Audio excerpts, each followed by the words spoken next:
Jessica Chambers.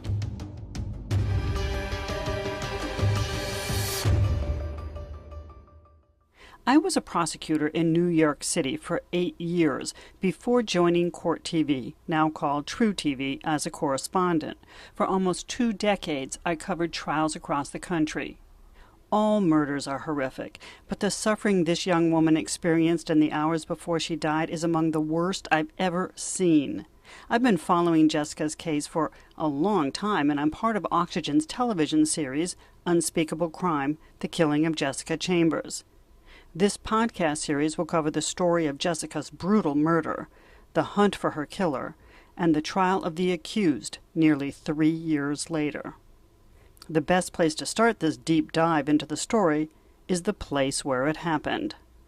Jessica was from a small town in northern Mississippi called Cortland. It has a population of about 500 people. A.J. Prince is Jessica's sister. Cortland is very small. It's just on the outskirts of Batesville, which also is very small. Most of everybody knows everybody. All the kids on our road, we all knew each other. We were all in someone's backyard at some point playing softball, baseball, kickball, basketball, just whatever we could find. We were usually all right there together, everybody.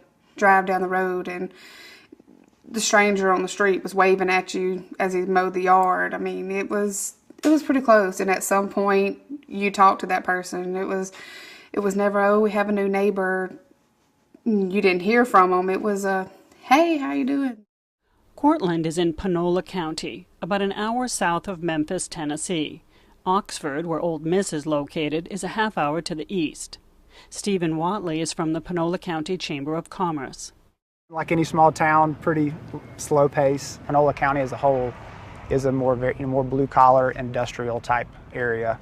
Again, Cortland being one of our smaller towns in the county. Being in the Mississippi Delta, so farming is a huge thing.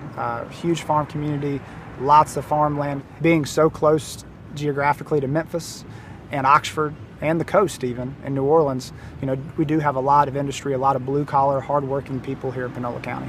The mix would be probably more African American than Caucasian in that area. In Cortland, a lot of people do live below the poverty level, and that's not unusual for any small Delta town in the area. And I think it's an interesting fact about Batesville and Panola County, we have one of the highest per capita church populations in the country too. So a lot of black and white churches. So the tradition here is that the whites go to the white churches and blacks go to the black churches, and I don't think it's anything that's racial necessarily in our minds. It's just what we grew up doing. So I don't think it's anything that's we think through. It's just part of what we do. In this Bible Belt region of the country, locals say their faith is at the forefront of their lives. Faith in football, that is. Here's District Attorney John Champion. If you're here, you're either an Ole Miss Rebel or you're a Mississippi State Bulldog. But we also have our faith.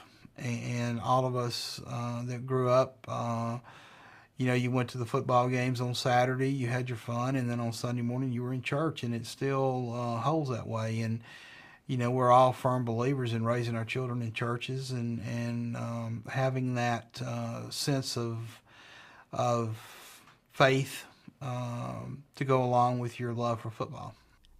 South Panola High School, where Jessica attended, is known for pushing out great football players. Many attend colleges and universities on football scholarships, and more than one from this tiny region has made his way to the NFL. In fact, as of 2013, Panola County was the second highest county in Mississippi to send students to the NFL, 7, 6 from Jessica's high school. This is football country, and Jessica didn't just attend the games, she was a cheerleader. Jessica's sister AJ and her father Ben. Younger version, Jessica loved to play softball.